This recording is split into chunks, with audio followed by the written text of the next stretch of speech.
ridiculous big question that has to naturally follow, because I have to pin you down on this thing, that nevertheless one of the big silly or big real questions before humans is the meaning of life. Is us trying to figure out our own reward function. Yeah. And you just kind of mentioned that if you want to build intelligent systems and you know what you're doing, you should be at least cognizant to some degree of what the reward function is. So the natural question is, what do you think is the reward function of human life, the meaning of life for us humans, the meaning of our existence? I think, I'd be speculating beyond my own expertise, but just for fun, let me do that. Yes, please. And say, I think that there are many levels at which you can understand a system, and you can understand something as optimizing for a goal at many levels. And so you can understand the let's start with the universe. Like, does the universe have a purpose? Well, it feels like it's just at one level, just following certain mechanical laws of physics, and that's led to the development of the universe. But at another level, you can view it as actually there's the second law of thermodynamics that says that this is increasing in entropy over time forever. And now there's a view that's been developed by certain people at MIT that you can think of this as almost like a goal of the universe, that the purpose of the universe is to maximize entropy. So there are multiple levels at which you can understand a system. The next level down, you might say, well, if the goal is to maximize entropy, well, how can that be done by a particular system? And maybe evolution is something that the universe discovered in order to kind of dissipate energy as efficiently as possible. And by the way, I'm borrowing from Max Tegmark for some of these metaphors, yes. The physicist.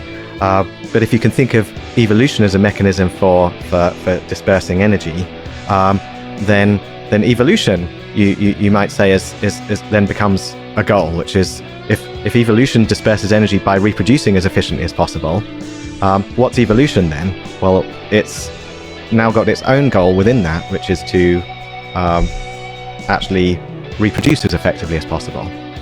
And now, how does reproduction, how is that made as effective as possible? Well, you need entities within that can survive and reproduce as effectively as possible. And so it's natural that in order to achieve that higher level goal, those individual organisms discover brains, intelligences, which enable them to support the goals of evolution. And those brains, what do? Well, perhaps the early brains, maybe they were controlling things at some direct level.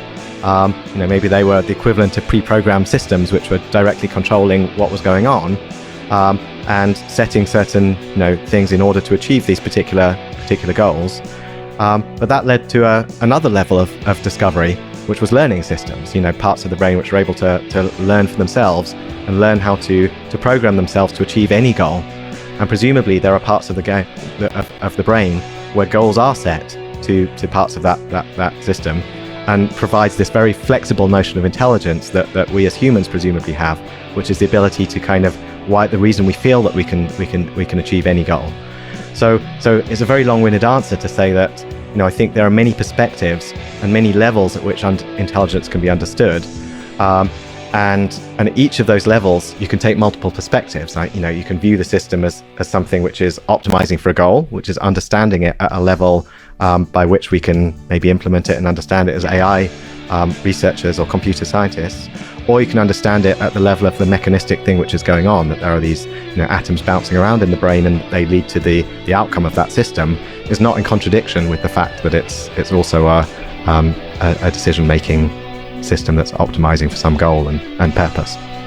I've never heard the description of the meaning of life structured so beautifully in layers. But you did miss one layer, which is the next step, which you're responsible for, which is creating the artificial intelligence layer on top of that. And Indeed. I can't wait to see, well, I may not be around, but I can't wait to see what the next layer beyond that will be. Well, let's just take that argument, and pursue it to its natural conclusion. So the next level indeed is for how can our learning brain achieve its goals most effectively? Well, maybe it does so by us as learning beings building a system which is able to solve for those goals more effectively than we can. And so when we build a system to play the game of Go, when I said that I wanted to build a system that can play Go better than I can, I've enabled myself to achieve that goal of playing Go better than I could by directly playing it and learning it myself. And so now a new layer has been created, which is systems which are able to achieve goals for themselves. And ultimately, there may be layers beyond that where they set sub-goals to parts of their own system in order to achieve those and so forth. So incredible. So the story of intelligence, I think is a multi-layered one and a multi-perspective one.